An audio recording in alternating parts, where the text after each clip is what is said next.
Welcome to another episode of Avenue 77 Insights, where I, together with my guest, will be discussing a topic that is prevalent within the workplace.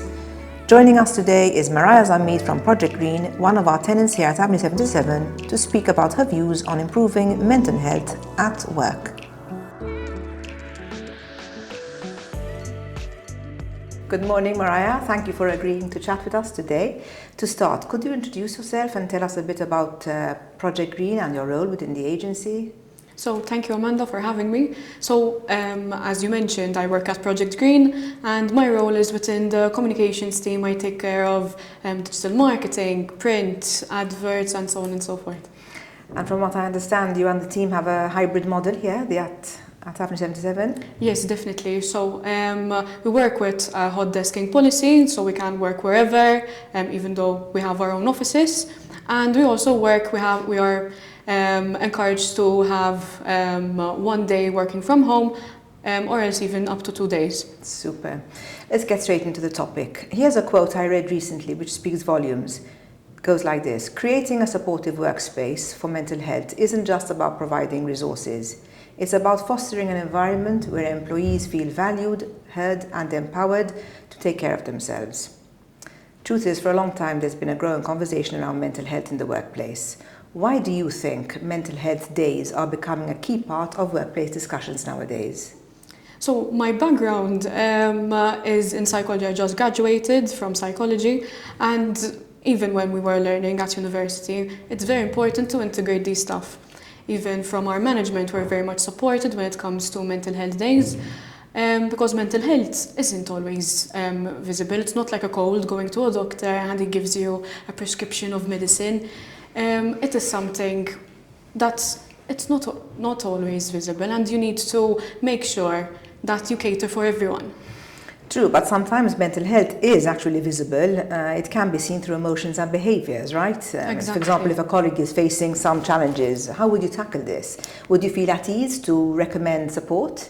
So from our end at Project Green, we are collaborating with Richmond Foundation as a company, where we are offering our employees training when it comes to mental health first aid, and also how to take care of themselves. So at times Project Green it's an implementation kind of agency. We're always on the go. We always have a lot of stresses in different departments, because you need to always deliver, and it is very important that when you feel overworked, you're feeling a bit maybe too stressed. You use these skills. These are soft skills. Absolutely. And you teach them either to your children, to your family members, to your colleagues. Yeah. And you also see if your colleague is currently going through something, you can notice these things. And this is all through training. And based on what you've just said, do you think that it should become mandatory for companies to offer mental health days to employees? Definitely. I think this is the way forward. I totally agree. From your perspective, Mariah, does hybrid working have an impact on people's mental health? And if so, what would you say are the key benefits of having flexibility in where and how people work?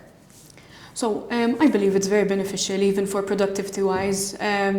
You get to feel free to either work from home, work from a cafe. The fact that we have this hot desking policy allows you to change your space so that you're not always suffocated in the same area of work.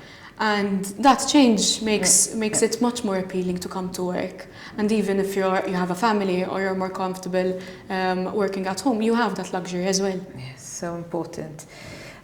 Companies are increasingly focusing on creating safe and supportive workspaces, as we all know, but how much of an employee's well-being is actually within the company's control, and where does personal accountability come into play? So at Project Green, we have, our hierarchy is quite different from other places, in the sense that in order to streamline our communication, since we have a lot of departments, we have heads and chiefs. So There's an executive committee, we call it EXCO here, and every 2 weeks each department informs other departments what they're working on. If they have a problem, they come up with solutions, and so on and so forth. In the meantime, other departments either have weekly meetings or bi-weekly meetings to see their progress, how they are feeling, the challenges that they're facing, how they can help, and they come up with solutions together. So which the fact they put that into practice, obviously. Exactly. So the fact that you have this constant communication, you speak to your head and then you speak to your chiefs, everyone knows what's going on. There's this sense of community. It makes you feel that you're heard and you're respected, and even like that you can monitor personal responsibilities. Excellent. Thank you for that. Here's a quote I want to share with you by Anne Lamott, an American public speaker and novelist, and she says this: "Almost everything will work again if you unplug it for a few minutes, including you." Project Green is about creating safe green spaces around Malta. In what ways does spending some time outside during the workday benefit, impact employees in a great way? So we need to practice what we preach. Most of the time, the majority of our employees work both in our offices at the headquarters at Avenue and also outside. Okay. So the fact that it isn't a stringent office job, it helps. But it also helps. We have implemented a social committee within Project Green, right, where each person from each department is part of this committee, and we create events so that we make sure that we get our employees outside and have fun, and also take care of the wellness. Wellness is our priority. In fact, I'm going to ask you, do you have any tips on how someone can integrate outdoor time into a busy work schedule? I, for one, have great difficulties in integrating my outdoor life with my work day. So any advice you have is really welcome. So right now we're working with diverse NGOs, and we also, in our parks, we have 2 petting farms where we offer animal therapy, where you get to pet certain animals, both to our employees and also to the general public. Apart from that, we are also in the works of creating new spaces which stimulates the senses. So it's not your general picnic area, your general garden with a playground, but we go into each and every nitty-gritty of how we create these spaces. Okay, interesting. And in the near future, maybe either at the end of 2025, beginning 2026, we're going to have one of our first sensory gardens where you can smell, you can touch, you can feel. Can you tell us where this is going to be? I think, as far as I know, in 2026. And where? In which? Are we allowed to know? It's a secret for now. It's a secret, okay. Right. You mentioned animal therapy. Tell me more about that, because from what I understand, employees go to the park, sensory park, exactly. But what about animals being brought into the office as animal therapy? Does that happen here, Malta? Or do you know if it happens? It definitely happens. For example, there are student organizations at university campus who bring therapy dogs. They're quite common nowadays in certain workspaces. Them coming to Avenue, you tell me. Maybe we can look into it. I'm so interested. We'll look into it, yes. Give me a few names, a few contacts. Mariah, tell us one thing about your job that you're grateful for. I'm very grateful that I started working at Project Green in 2023 when it started.